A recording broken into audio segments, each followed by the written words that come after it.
चारधाम यात्रा में वीआईपी दर्शन पर 31 मई तक रोक। सीएम धामी ने की अहम बैठक, बोले रजिस्ट्रेशन होने पर ही यात्रियों को चेक पॉइंट से दें एंट्री। ऋषिकेश बद्रीनाथ हाईवे पर बसों की भिड़ंत, हादसे का खौफनाक वीडियो आया सामने। हादसे में राजस्थान के कई यात्री घायल।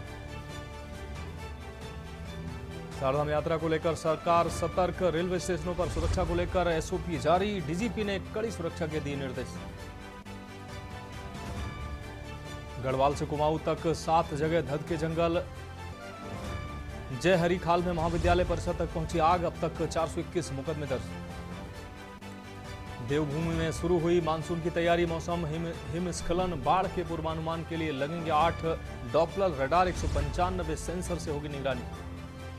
और दून समेत 7 जिलों में बारिश का अलर्ट, 39 डिग्री के पार पहुंचा देहरादून का पारा। आज लोगों को गर्मी से मिल सकती है राहत।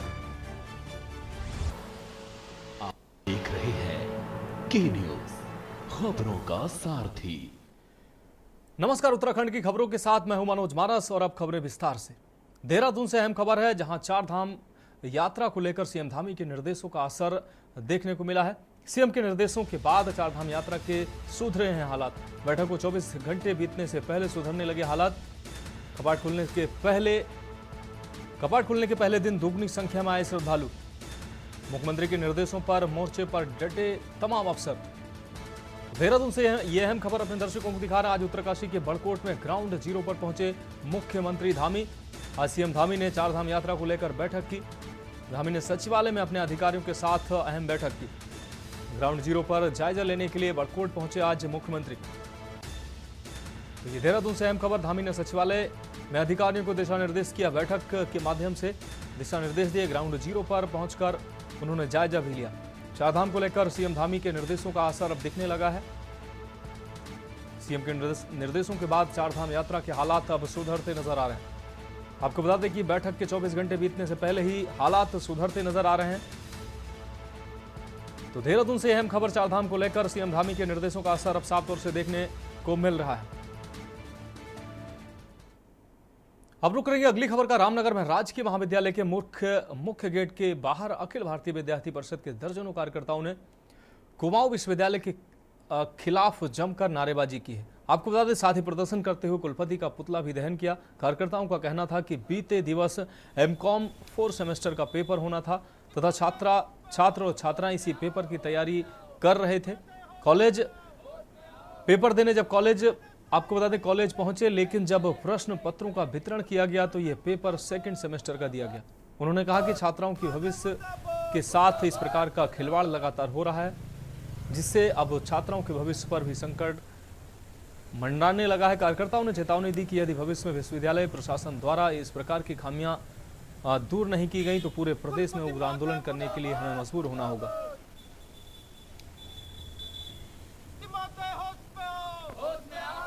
मेरा नितेश शर्मा है, अखिल भारतीय विद्यार्थी परिषद की तरफ से।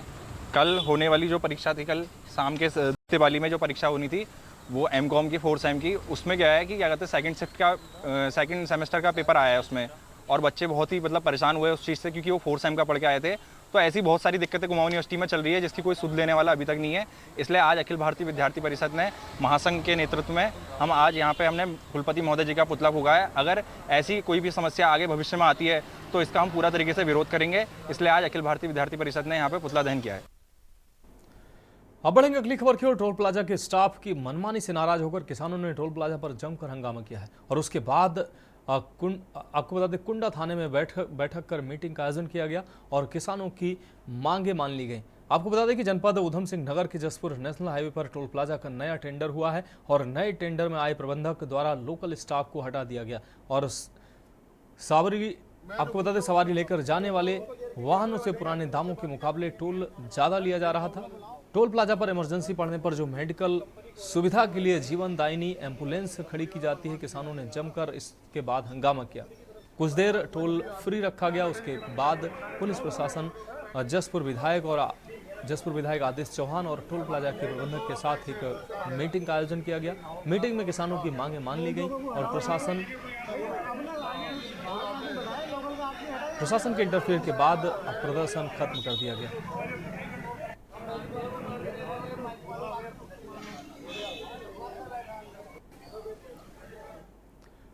अब रुक रही अगली खबर का खबर हल्द्वानी से है, जहां शहर में पेयजल संकट लगातार गहराता जा रहा है। जल संस्थान के ओवर हैंड टैंक से पानी भरने के लिए टैंकरों की लाइन लगी हुई है। शहर के अलग अलग हिस्सों में पेयजल संकट गहरा गया है। हालात प्रतिदिन गंभीर होते जा रहे हैं। एक तरफ प्रचंड गर्मी और दूसरी ओर पानी की कमी के चलते लोगों का जीना दूभर हो गया है। आए दिन जल संस्थान में लोग पहुंच रहे हैं और प्रदर्शनों का दौर भी लगातार जारी है। ऐसे हालातों में जल संस्थान के अधिकारी भी अब बगलें झांकने लगे हैं। बारिश न होने और गर्मी के बीच गौला का जल स्तर काफी नीचे पहुंच गया है। आलम यह है कि अब आधे शहर की आबादी को पेयजल टैंकरों का ही सहारा लेना पड़ रहा है। इधर जिलाधिकारी नैनीताल का कहना है कि पूरे जिले में 32 टैंकर दौड़ रहे हैं। हल्द्वानी शहर के आवास विकास, इंदिरा नगर, डमुआ डूंगा में पेयजल टैंकरों में लगातार सप्लाई की जा रही है। लोगों से अपील की गई है कि पानी की बर्बादी ना करें। विभाग ने अभी लगभग 32 टैंकर ऐसे क्राइसिस एरियाज के लिए लगाए हैं, जिसमें विभागीय भी 11 टैंकर हैं और अन्य जो किराए के बेसिस पर लगाए जाते हैं वो भी हैं। कुल मिलाकर विभाग ने 32 टैंकर हायर करे हैं जनपद के अलग अलग क्षेत्रों के लिए, जहां टैंकर के माध्यम से क्राइसिस एरियाज में सप्लाई करी जा रही है। पूरे जनपद में हमारे 102 हैबिटेशंस हैं जहां पर ज़्यादा क्राइसिस सिचुएशन रहती है, उसमें ग्रामीण क्षेत्र भी हैं। और हम लोगों ने इंगेज किया है, किराए के टैंकर्स को इंगेज किया है। इसके साथ जो हमारे ऐसे ट्यूबवेल हैं, 4 हमने ऐसे ट्यूबवेल आइडेंटिफाई करे नगर में जो बार बार ख़राब होते हैं, उनमें स्पेयर मोटर, स्पेयर पंप इत्यादि रखवाने की व्यवस्था भी करी जा रही है, ताकि रिस्पांस टाइम जो है रिपेयर का वो कम से कम किया जा सके। बढ़ेंगे अगली खबर की ओर। इन दिनों पहाड़ों की रानी मसूरी तपती गर्मी से राहत पाने के लिए पर्यटक यहां भारी संख्या में पहुंच रहे हैं। ऐसे में अक्सर विकट जाम की स्थिति बन जाती है, जिसको लेकर अजय सिंह एसएसपी देहरादून ने यातायात व्यवस्था दुरुस्त करने के निर्देश दिए हैं। उन्होंने कहा कि हमारे द्वारा ड्रोन से मॉनिटरिंग की जा रही है, साथ ही एक्स्ट्रा फोर्सेस भी वहां लगाई गई है, जिससे यातायात बाधित न हो। उन्होंने लोगों से भी अपील की है, क्योंकि पहाड़ी रूटों पर अतिरिक्त वैकल्पिक मार्ग नहीं होते हैं, इसलिए टूरिस्ट अपनी गाड़ियों का फिटनेस करवाकर ही आएँ और साथ ही यातायात नियमों का भी पालन करें, जिससे यातायात व्यवस्था सुचारू रूप से चल सके और पर्यटक भी यात्रा का आनंद ले सके। देखिए, मसूरी एक हमेशा से पुराना डेस्टिनेशन रहा है यहाँ पर, और बहुत सारे जो हमारे जो यहाँ पर टूरिस्ट आते हैं वो मसूरी का और आसपास के क्षेत्रों में जाते हैं। जैसा मैंने बताया कि ये 4 धाम यात्रा भी है और टूरिस्ट सीजन भी है, और हमारे पास पहाड़ों में सिर्फ सिंगल रोड होती, बहुत ज़्यादा अल्टरनेट रास्ते नहीं होते कि किसी को डाइवर्ट करके वहाँ भेजा जा सके, खासकर मसूरी के लिए। तो जो हमारे आउटर के इलाके हैं वहाँ तक तो आते हैं, लेकिन जब ज़्यादा यात्री आ जाते हैं, ज़्यादा गाड़ियाँ आ जाती है, तो रास्ता एक ही होने के कारण कभी कभी दिक्कत होती है। एक सीओ को डेडिकेटेड वहाँ रखा गया, हमारी ड्रोन से मॉनिटरिंग चल रही है, एक्स्ट्रा फोर्स भी दिया गया है। और साथ ही साथ इसमें ये भी अपील है कि अपनी गाड़ी का फिटनेस करा के, बहुत लोग हमारे जो टूरिस्ट आ जाते हैं अपनी गाड़ी को फिटनेस करा के नहीं लाते, डाउन हो जाती है। इससे भी अक्सर देखा गया है कि यातायात व्यवस्था जाम हो जाती है, चूंकि वन वे हो जाता है और गाड़ी हटाने में बड़ी दिक्कत होती है। अब बढ़ेंगे अगली खबर की ओर। रुड़की नगर निगम के पूर्व मेयर गौरव गोयल ने पत्रकार वार्ता का आयोजन किया और उन्होंने दावा किया कि नगर निगम की 20 करोड़ की संपत्ति वापस दिलवाने का कार्य किया गया है। साथ ही उन्होंने कहा कि वह इस मामले में न्यायालय का दरवाजा खटखटाएंगे और संपत्ति को कमर्शियल में इस्तेमाल कर अवैध लाभ कमाने वालों से रिकवरी की भी मांग करेंगे। वहीं रुड़की के सिविल लाइंस स्थित एक निजी होटल में पत्रकारों से वार्ता करते हुए निवर्तमान मेयर गौरव गोयल ने आरोप लगाया कि 1952 में बेशकीमती संपत्ति लीज पर भाजपा नेता सुबोध कुमार गुप्ता को रहने के लिए दी गई थी, लेकिन उसके 5 साल बाद 1957 में यह संपत्ति सुबोध गुप्ता ने पंजाब नेशनल बैंक को किराए पर दे दी, जिससे उन्होंने मोटा किराया भी वसूला। इतना ही नहीं, सुबोध गुप्ता ने नगर निगम को भारी राजस्व का नुकसान भी पहुंचाया है। इस संपत्ति की लीज 1982 में समाप्त हो चुकी है, लेकिन निगम के अधिकारी और पूर्व चेयरमैन खुद लाभ लेने के लिए उसकी लीज बढ़ाने का प्रयास करते रहे हैं। आज की जो प्रेस वार्ता थी वो शहर का ज्वलंत मुद्दा है। शहर के अंदर एक बड़ी संपत्ति, इसकी कीमत लगभग 20 करोड़ रुपए है, भूमाफियाओं द्वारा कब्जा लेने का उसको प्रयास किया जा रहा है, और उस प्रयास के निमित्त हमने हाई कोर्ट में उसकी लंबी लड़ाई लड़ी।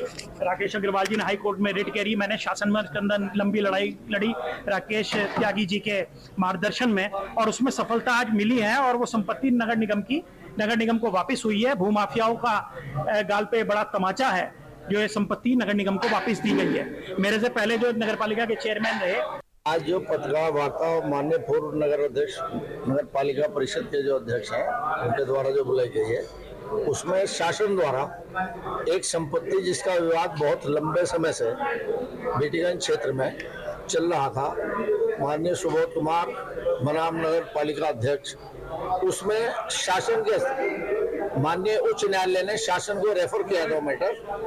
तो शासन ने उसके विषय में निर्णय लेने के बाद अंतिम निर्णय सचिव शासन ने आवास सचिव शासन ने निर्णय दे दिया है। अब रुक करते हैं अगली खबर का। चारधाम यात्रा को लेकर प्रशासन अलर्ट मोड पर नजर आ रहा है। आपको बता दें, यात्रा शुरू होते ही चारों धामों में यात्रियों की क्षमता से अधिक संख्या ने प्रशासन के माथे पर बल जरूर डाले थे, लेकिन मुख्यमंत्री के निर्देश के बाद पूरा प्रशासनिक अमला चारधाम यात्रा को सुखद व सुरक्षित बनाने के लिए अलर्ट मोड पर नजर आ रहा है, जिसके चलते गंगोत्री यमुनोत्री धाम में यात्रियों की क्षमता से अधिक संख्या को देखते हुए विकास नगर के हरबटपुर बस अड्डे सहित कई सरकारी भवनों को यात्रियों के लिए स्टॉपेज बनाया गया है, जहां प्रशासन ने इन स्टॉपेज पर यात्रियों के ठहरने, खाने पीने, मेडिकल व सुरक्षा संबंधित सभी बेहतर इंतजाम किए हैं। प्रशासन के बेहतर इंतजाम से यात्री भी खुश नजर आ रहे हैं।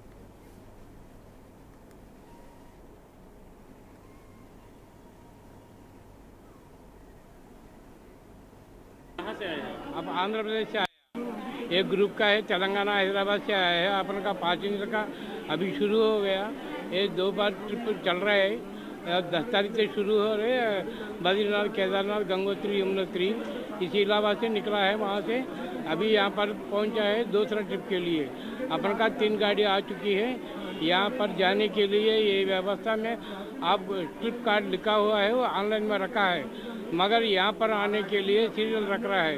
इसी इलाहाबाद से लेट हो रहा है, तो जो टाइम दे दिया तो हम पहले आ जाएगा, इतना भीड़ नहीं रहेगा, आगे प्रशांत से जा सकता है। आप लोग माधवी कहाँ से आप लोग? हम गुजरात के सूरत से। कहाँ जाना है? जाना है 4 धाम की यात्रा में। अच्छा, कब से सोचा था यात्रा के लिए? सोचा था तो कितने सालों से, लेकिन अब साकार हो रहा है। एक बार जाके आ चुकी है, दूसरी बार जा रहे हैं। जब छोटी थी तब गई थी।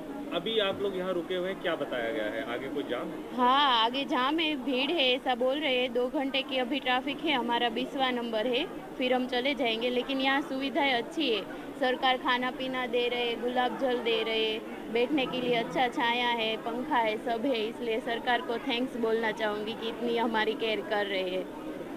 ये जो हरबटपुर बस अड्डे में लोगों को यहाँ पे कुछ देर विश्राम कराया जा रहा है। जैसे ऊपर की स्थिति क्लियर हो रही है तो उसके बाद उनको यहाँ से रवाना किया जा रहा है। तो यात्रियों के लिए बैठने के लिए, पीने के पानी की और उसके साथ साथ भोजन वगैरह की भी यहाँ पे व्यवस्था की गई है।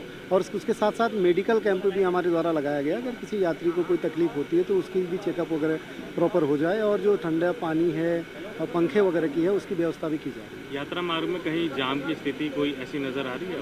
अभी जो जिस तरीके से जो यात्री जा रहे हैं, जो डामटा से आगे जाके उत्तरकाशी जा रहे हैं, तो जैसे जैसे वहाँ रूट की स्थिति क्लियर हो रही है, वहाँ से जो भी मैसेज आ रहा है उसके बाद ही यात्रियों को यहाँ से छोड़ा जा रहा है कि अनावश्यक रूप से उन्हें जाम में न फंसना।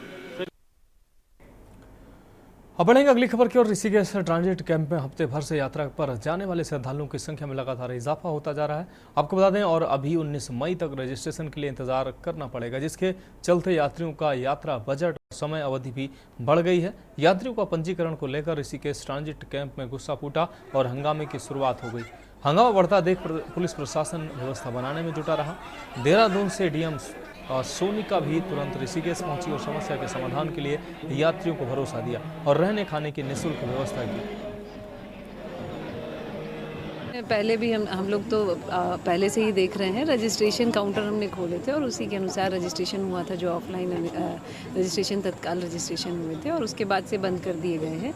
और क्योंकि कुछ यात्री फिर भी आ रहे हैं क्योंकि अब फ्लो तो है ही और मूवमेंट है ही, तो यहाँ पे जो यात्री रुके हुए हैं जिनका रजिस्ट्रेशन नहीं है, उनको हम यही बता रहे हैं कि हमारे आसपास जो भी हमने अरेंजमेंट किए हैं रुकने के, निःशुल्क अरेंजमेंट किए हैं, वहाँ चले जाएँ और जैसे ही रजिस्ट्रेशन की प्रक्रिया चालू होती है वो यहाँ आके आप जो आगे कार्रवाई होगी वो कर सकते हैं। कब तक हो पाएगा रजिस्ट्रेशन? ये जैसे ही हमारे पास इंस्ट्रक्शंस आते हैं हम लोग आपको भी करेंगे। हफ्ते से बराबर खाना पीना जो घर से राशन लेकर के आए थे कि 15 दिन में यात्रा हो जाएगी, 1 हफ्ता यहीं डूब गया। पूरा राशन पानी खत्म है सर, सब कुछ।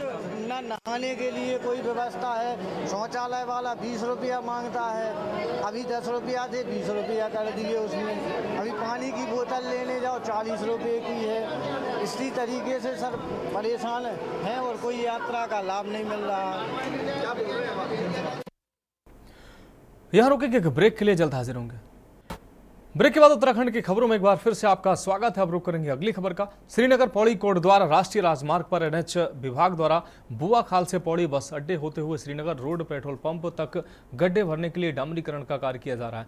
फिलहाल कार्य गतिमान है। आज स्थानीय विधायक राजकुमार पौड़ी ने बुआ खाल से छतरीधार होते हुए बस अड्डे तक किए जा रहे डामरीकरण का कार्य का निरीक्षण किया। इस मौके पर उन्होंने कहा कि इस मार्ग पर पड़े गड्ढे दुर्घटनाओं को न्योता देते थे। ऐसे में लोगों की मांग थी कि सड़क को जल्द गड्ढा मुक्त किया जाए। साथ ही बताया कि विभागीय अधिकारियों ने सहयोग कर कार्य को शुरू कर दिया है। इसके अलावा उन्होंने बताया कि उनके द्वारा कार्य की गुणवत्ता देखी गई है, जिसमें गुणवत्ता लगभग ठीक है, लेकिन कुछ कमियां हैं जिनको लेकर उनके द्वारा दूर करने के निर्देश संबंधित अधिकारियों को दी गई है। ये मानना था कि ये सारी सड़क जो है बहुत बुरी स्थिति में थी, बुआ खाल से और पौड़ी नगर के होते हुए और नीचे प्रेम नगर तक। इसमें बहुत सारे गड्ढे थे, यहाँ तक कि बहुत दुर्घटनाएं होती थी बाइक और स्कूटी वाले लोगों के साथ में। तो इसके संबंध में मैंने अधिकारियों से बात की थी, तो इसमें पैचिंग का कार्य शुरू कर रहे थे। फिर मैंने बात कही कि पैचिंग का कार्य करने से जो है ज़्यादा लाभ नहीं होगा, क्योंकि पैचिंग का वर्क जो है जैसे बरसात होगी तो वो उखड़ना शुरू हो जाएगा। तो इसलिए मैंने कहा कि एक तरफ से इसको पेंटिंग करना शुरू कर दो। तो विभाग ने और अधिकारियों ने सहयोग किया और ये जो है बुआ खाल घंटा धार से लेके और प्रेम नगर तक पेट्रोल पंप तक जो है ये डामरीकरण हो रहा है सड़क का। और इसमें मैंने देखा है वैसे गुणवत्ता में ठीक है, काम बढ़िया कर रहे हैं। अब बढ़ेंगे अगली खबर की ओर। हरिद्वार रुड़की विकास प्राधिकरण ने भारतीय किसान यूनियन तोमर के सैकड़ों कार्यकर्ताओं ने जोरदार हंगामा किया। इस मौके पर भारतीय किसान यूनियन तोमर गुट की महिला मोर्चे की जिला अध्यक्ष अंजुम ने आरोप लगाया कि वह पिछले 4 माह से HRDA कार्यालय के चक्कर लगाकर थक चुकी हैं, लेकिन उनकी कहीं कोई सुनवाई नहीं हो रही है। उन्होंने आरोप लगाया कि वह मंगलौर के मोहल्ला कला की निवासी हैं, जहां उनकी पुश्तैनी बेशकीमती जमीन है, जिस पर उनके देवर ने कब्जा कर रखा है। अब देवर ने HRDA के अधिकारियों से सांठगांठ कर निर्माण कार्य शुरू कर दिया है। वहीं इस पूरे मामले से ज्वाइंट मजिस्ट्रेट को अवगत कराते हुए इंसाफ की गुहार लगाई है। 4 महीने से यहाँ के लगातार चक्कर काट रही हूँ, मुझे कोई संतोषजनक जवाब नहीं मिल रहा।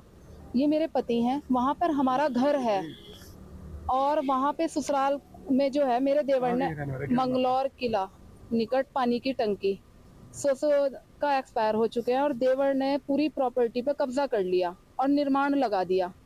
जब हमारा आपसी विवाद है तो उस पर जब निर्माण लगा, मैंने HRD को सूचना दी, इन्होंने निर्माण बंद करा दिया, फिर वो निर्माण खोल दिया गया।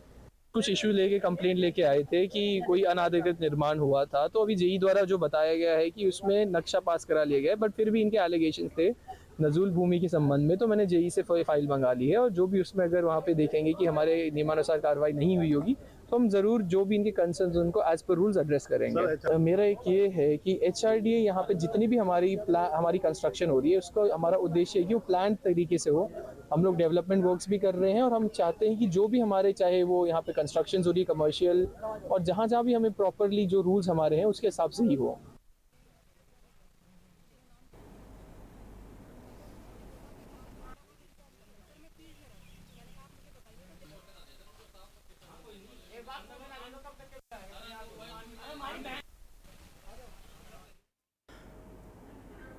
और इस बीच आपको सीधे लिए चलते हैं उत्तर प्रदेश की राजधानी लखनऊ, जहां अखिलेश यादव रोड शो कर रहे हैं। सीधी तस्वीरें अपने दर्शकों को दिखा रहे हैं।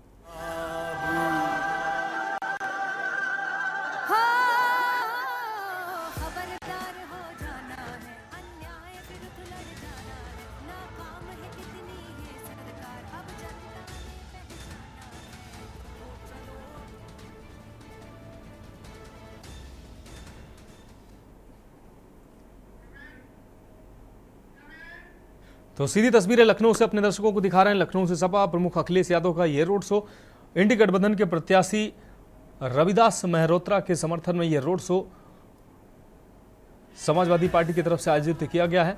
अखिलेश यादव का ये पहला रोड शो लखनऊ में आयोजित हुआ है।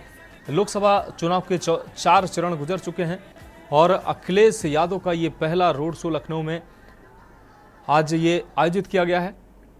तो सपा सुप्रीमो अखिलेश यादव के साथ कई अन्य नेता भी मौजूद हैं। रविदास मेहरोत्रा जो इंडी गठबंधन के प्रत्याशी हैं, उनके समर्थन में लोगों से उनकी उनके लिए वोट की अपील करते हुए अखिलेश यादव के द्वारा ये रोड शो किया जा रहा है। तो गठबंधन प्रत्याशी रविदास मेहरोत्रा, उनके समर्थन में ये रोड शो किया जा रहा है। सपा सुप्रीमो अखिलेश यादव को साफ तौर से आप देख पा रहे हैं, लोगों से अभिवादन करते नजर आ रहे हैं। और रोड शो का ये काफिला बढ़ता जा रहा है। आपको बता दें केडी सिंह बाबू स्टेडियम से ये रोड शो शुरू हुआ है और जीपीओ तक ये रोड शो जाएगा। तो बड़ी संख्या में सपा समर्थक और कार्यकर्ता इस रोड शो में शामिल हुए हैं। अखिलेश यादव के द्वारा लगातार लोगों से अभिवादन किया जा रहा है। तस्वीरें साफ तौर से आप देख पा रहे हैं, लखनऊ से ये सीधी तस्वीरें।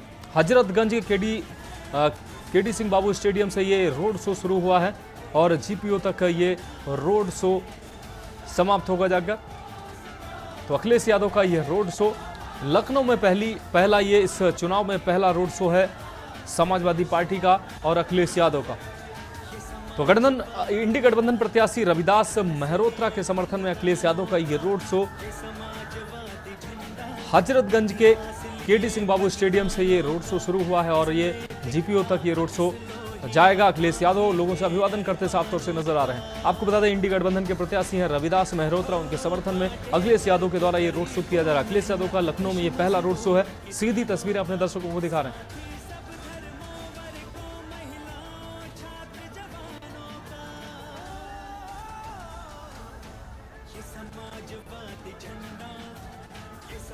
तो सपा सुप्रीमो अखिलेश यादव का ये रोड शो।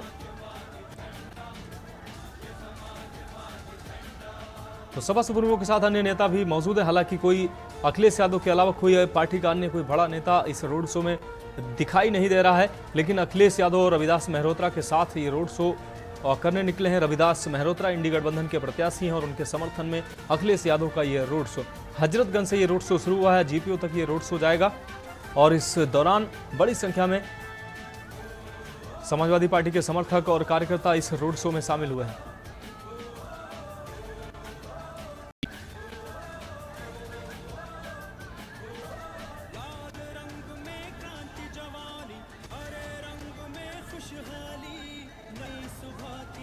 तो अखिलेश यादव के द्वारा लगातार लोगों से अभिवादन भी किया जा रहा है और लोग उनसे मिलने, हाथ मिलाने के लिए आतुर नजर आ रहे हैं।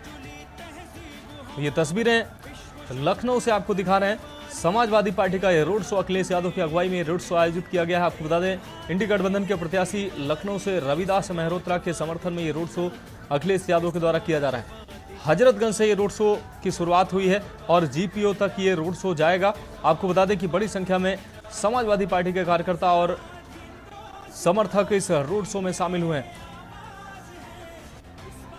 अखिलेश यादव से मिलने के लिए लोग कितने आतुर हैं साफ तौर से आप देख पा रहे हैं।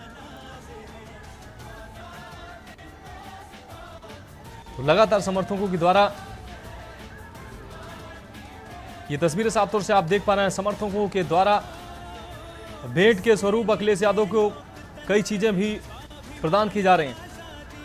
तो रोड शो के दौरान लोगों से अभिवादन करते हुए, हाथ मिलाते हुए आगे बढ़ते नजर आ रहे हैं अखिलेश यादव।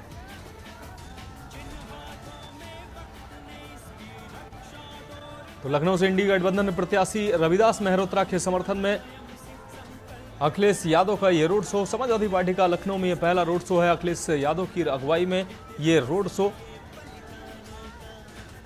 हजरतगंज से इस रोड शो की शुरुआत हुई है और जीपीओ तक ये रोड शो जाएगा। तो खबरों में अभी के लिए हमारे साथ इतना ही, मुझे दीजिए इजाजत और आगे आप देखिए के न्यूज का खास कार्यक्रम मंथन हमारे प्रधान संपादक दुर्गेन चौहान जी के साथ।